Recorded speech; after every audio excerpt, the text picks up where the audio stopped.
नीला जन्म समाभासम रविपुत्रम यमागर्जम छाया मार्तंड संभूतम तम नमामि शनिचरम। दोस्तों, शनिदेव 24 नवंबर 2023 यानी कल जिस समय ये वीडियो बन रहा है उससे एक दिन बाद 24 नवंबर 2023 को शनिदेव शतभिषा नामक नक्षत्र का संचरण करेंगे।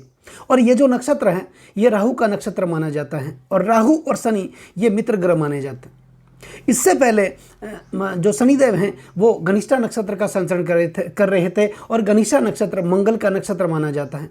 मंगल और शनि ये शत्रु ग्रह माने जाते हैं। जिस कुंडली में मंगल और शनि युति करते हैं वहां पर अंगारक योग का निर्माण भी कर देते हैं। तो 24 नवंबर 2023 को शनिदेव शतभिषा नक्षत्र का भ्रमण करेंगे।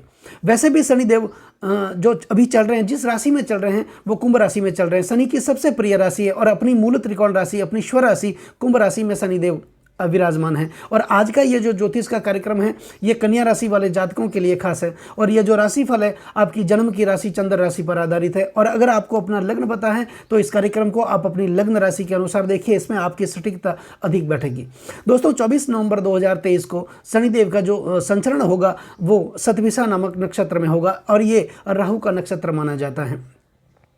अब कन्या राशि वाले जातकों के लिए शनिदेव शुभ फल करने की स्थिति में तो थे, लेकिन फिर भी ये जितना शुभ फल करना चाहते थे उतना नहीं कर सके, क्योंकि ये गनिष्ठा नक्षत्र का संचरण कर रहे थे, मंगल के नक्षत्र का संचरण कर रहे थे, अपने शत्रु के नक्षत्र का संचरण कर रहे थे। जो भी ग्रह जिस राशि का संचरण करते हैं साथ ही वो नक्षत्र का भ्रमण भी करते हैं, तो नक्षत्र का फल भी राशि के साथ साथ वो ही ग्रह नक्षत्र का फल भी प्रदान करते हैं। तो शनि तो है ही कर्म के कारक, शनि तो है ही न्याय के देवता। जो व्यक्ति न्याय के राह पर चलता है, शनि के नियमों का पालन करता है, अच्छे कर्म करता है, दुष्कर्म का साथ कभी नहीं लेता, ऐसे व्यक्तियों के जीवन में शनिदेव हमेशा शुभ समय का निर्माण करते हैं।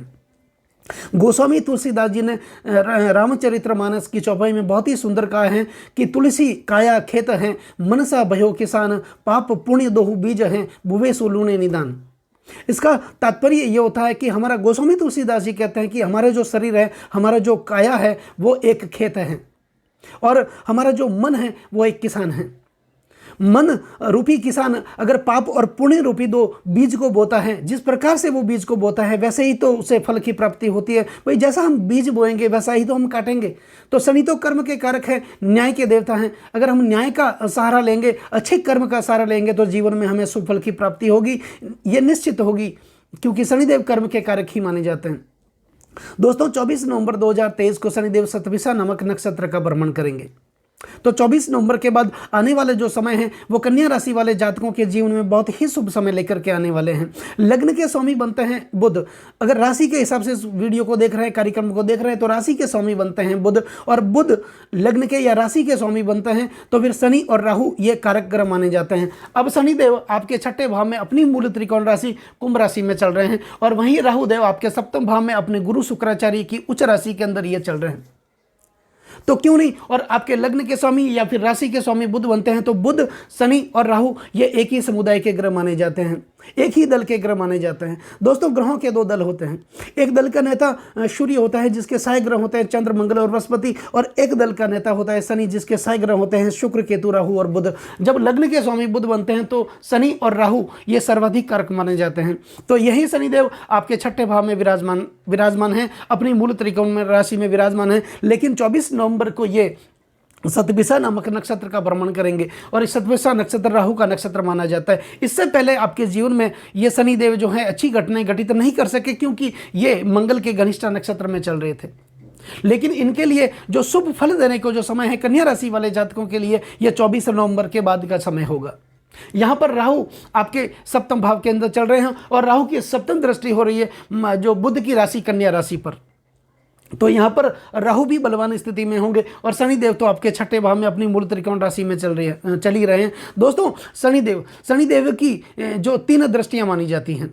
शनिदेव जिस भाव में विराजमान होते हैं उस भाव में तीसरे भाव में दृष्टि करते हैं, सप्तम भाव में दृष्टि करते हैं और दसम भाव में दृष्टि करते हैं। तो राहु आपके छठे भाव में, अब छठा भाव रोग, ऋण और शत्रु का भाव माना जाता है। यही भाव संघर्षों का भाव माना जाता है, यही भाव नौकरी का भाव माना जाता है, प्रमोशन का भाव माना जाता है। जहां आप नौकरी करते हैं वहां पर आप अच्छे कर्म करेंगे, आप लगातार आगे बढ़ते जाएंगे। अब संघर्ष तो आपको करना ही होगा, क्योंकि शनि तो हमेशा संघर्ष करवाते हैं। शनिदेव तो ये कहते हैं कि मैं फल देने के से पहले व्यक्ति की परीक्षा लूंगा। तन तोड़ परीक्षा ये लेते हैं शनिदेव, उसी के बाद ये शुभ फल की प्राप्ति करते हैं, क्योंकि ये व्यक्ति को दबाते हैं, गिराते हैं, तड़पाते हैं और तपाते भी हैं, और तपाने के बाद में ये शनिदेव एक साधारण से कोयले को भी अपना वक्त आने पर, अपना समय आने पर धीरे धीरे हीरे में बदल देते हैं। तो संघर्ष तो आपको करना ही होगा, मेहनत तो आपको करना ही होगा, अच्छे कर्म का साथ आपको लेना होगा, तभी आपके जीवन में शनिदेव शुभ फल की प्राप्ति करेंगे। और 24 नवंबर के बाद ये जो शतभिषा नक्षत्र का भ्रमण करेंगे शनिदेव आपके छठे भाव के अंदर, तो आप कह सकते हैं कि आपके संघर्षों में वृद्धि तो होगी, कार्य तो आपको करना ही पड़ेगा, संघर्ष तो आपको करना ही पड़ेगा, लेकिन साथ ही उस संघर्षों का, उस कार्य का जो शुभ फल है जो शनिदेव आपको देने वाले हैं। यहाँ पर अगर किसी प्रकार का आपके जीवन में थोड़ा बहुत रोग भी चला होगा, रोगों से आप ग्रसित भी रहे होंगे, तो 24 नवंबर के बाद यही शनिदेव उस रोगों से आपको मुक्त कर देंगे। जो कर्जे आपके जीवन में चल रहे थे, जो कर्जा उतरने का नाम ही नहीं ले रहा था, वो कर्जा धीरे धीरे उतरने लगेगा, कर्जों से आपको मुक्त कर देंगे शनिदेव। और यही छठा भाव है, परिवर्तन का भाव भी माना जाता है। तो जीवन में जहां आप नौकरी करते हैं वहां पर पदोन्नति होना, प्रमोशन होना आपके लिए तय है, लेकिन बशर्ते आपको अच्छा कर्म करना है, अच्छा काम करना है, और जो भी जिम्मेदारी आपको दी जाती है, जिस फील्ड में आप काम करते हैं वहां पर जो आपको जिम्मेदारी दी जाती है, उस जिम्मेदारी का निर्वाह आपको अच्छी तरीके से करना है। अब शनिदेव की जो तीसरी दृष्टि है, 1, 2 और 3, ये आपके अष्टम भाव पर जा रही है। दोस्तों, अष्टम भाव आध्यात्म का भाव माना जाता है, यही भाव वैराग्य का भाव भी माना जाता है, मोक्ष का भाव भी माना जाता है, लेकिन संघर्षों का भाव भी यही भाव माना जाता है। संघर्ष करने के बाद, मेहनत करने के बाद ही भाग्य की प्राप्ति होती है, क्योंकि भाग्य का जो भाव होता है उससे एक भाव आगे ही है। तो निश्चित तौर पर आपको लगातार मेहनत करनी है, मेहनत छोड़नी नहीं है, संघर्ष आपको छोड़ना नहीं है, और तनतोड़ आपको मेहनत करनी है, और अच्छे कर्म करने हैं, शुभ कर्म करने हैं, और लोगों को भी अच्छे कर्म करने के लिए आपको प्रेरित करना है, क्योंकि यही भाव जो वैराग्य का भाव भी माना जाता है और मोक्ष का भाव भी माना जाता है। दोस्तों, अब शनि की जो सप्तम दृष्टि होगी वो आपके द्वादश भाव पर होगी। अब हालांकि आपके द्वादश भाव में शनिदेव की सप्तम दृष्टि हो रही है, और शनिदेव जब 24 नवंबर को शतभिषा नक्षत्र का भ्रमण करेंगे तो इनके अंदर और भी बल की प्राप्ति होगी, क्योंकि यह राहु का नक्षत्र माना जाता है और राहु देव एक भाव आगे ही विराजमान है। तो यहाँ पर सप्तम जो दृष्टि द्वादश भाव पर होगी। अब द्वादश भाव किसका है? द्वादश भाव अन्यत और परत्व का भाव भी माना जाता है। द्वादश भाव जो होता है वो हमारे मोक्ष का भाव भी माना जाता है, और द्वादश भाव जो होता है वो हमारे निवेश का भाव भी माना जाता है, खर्च का भाव भी माना जाता है। तो निश्चित तौर पर मानिए कि यहाँ पर आपके खर्चे तो होंगे, शनिदेव की जो दृष्टि है ये खर्चे तो करवाएंगे, लेकिन खर्च होने से पहले उस पैसों का निवेश कहाँ करना है, उस धन का निवेश कहाँ करना है, ये आपका विषय है। तो गलत खर्च होने से पहले, पैसों का गलत इस्तेमाल होने से पहले आप उस पैसों का जो खर्च है वो अच्छे कार्यों में कर लें, अच्छी जगह पर कर लें। आप प्रॉपर्टी खरीदने में भी उस पैसों का निवेश करते हैं, कोई भी व्यवसाय लगाने में भी उस व्यवसाय का निवेश कर सकते हैं, अपने बच्चों के एजुकेशन के लिए भी उस पैसों का आप निवेश करते हैं। तो गलत खर्च होने से पहले ही उस पैसों का आप अच्छा निवेश कर लें, सही जगह पर उस पैसों का इस्तेमाल कर लें। यह भाव अन्यत्व और परत्व का भाव भी माना जाता है, और विशेष करके ये भाव जो है वो शयन सुख का प्रतिनिधित्व भी करता है। तो पति पत्नी के रिश्ते को आपको बेहतर बनाना है, एक दूसरे पर भरपूर विश्वास करना है, और श्रद्धा और विश्वास के साथ लगातार आपके जीवन में अच्छे कर्म करने के लिए आपको प्रेरित होना है। दोनों को एक दूसरे की भावनाओं की कदर करनी है, एक दूसरे को समझना है, और ईगो की समस्या अगर किसी भी प्रकार की आपके जीवन में है, दोनों में से किसी भी एक वो जो ईगो है आपको छोड़ना है, वहाँ पर एक दूसरे की कदर करनी है, और वो एक दूसरे की भावनाओं को आपको समझना होगा। वही शनि की जो दसम दृष्टि होगी 7, 8, 9 और 10 आपके तीसरे भाव पर होगी।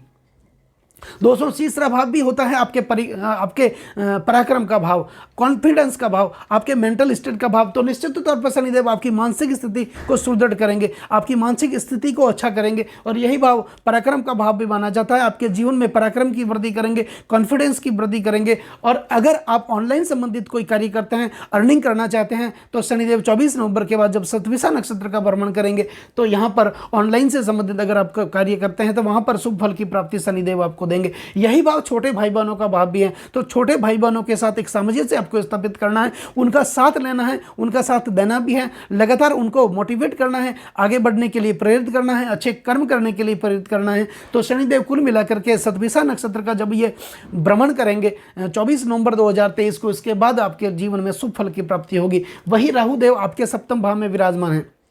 और राहु देव की जो सप्तम दृष्टि है वो लग्न भाव पर है। बुध की राशि कन्या राशि पर दृष्टि पड़ रही है राहु देव की, और राहु देव आपके सप्तम भाव में अपने गुरु शुक्राचार्य की उच्च राशि में यहाँ पर चल रहे हैं। शनि जिस भाव में विराजमान है उससे एक भाव आगे ही राहु विराजमान है। तो कुल मिलाकर के लग्न के स्वामी बुध बनते हैं, या फिर राशि से हिसाब से, राशि के हिसाब से आप देख रहे हैं तो राशि के स्वामी भी बुध ही बन रहे हैं। तो ये राहु देव तो यहाँ पर आपके कारक होंगे, और यही सप्तम भाव आपकी भागीदारी का, आपके पार्टनर का भाव माना जाता है, आपके दोस्तों का, आपके मित्रों का भाव माना जाता है, और आपके वैवाहिक सुख का भाव, आपके दाम्पत्य जीवन का भाव माना जाता है। और दशम से दशम होने के कारण यही भाव आपके कार्यक्षेत्र का भाव भी माना जाता है। तो आपका जो भी कार्यक्षेत्र है उसके अंदर आप लगातार वृद्धि करेंगे, लगातार आगे बढ़ेंगे, और जो भी जिम्मेदारी आपको दी जाएगी तय समय पर उस जिम्मेदारी का आप निर्वाह कर पाएंगे।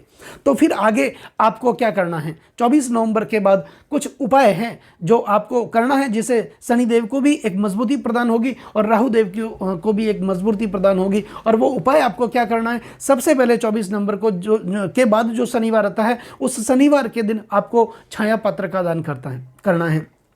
दोस्तों, छाया पात्र का मतलब होता है कि एक मिट्टी का आपको दीपक लेना है। उस मिट्टी के दीपक में सरसों का तेल लेकर के आप कहीं भी आपके आसपास में पीपल का वृक्ष हो, उस वृक्ष के पास जाकर के उस तेल में अपना मुख देख करके आप पीपल के वृक्ष के जो जड़ में आप रख करके आ जाएं। ये आपको करना है। शनि के बीज मंत्रों का जाप करना है, शनि के पौराणिक मंत्रों का जाप करना है। तो शनि से संबंधित को भी जो है वो आपको दान करना है।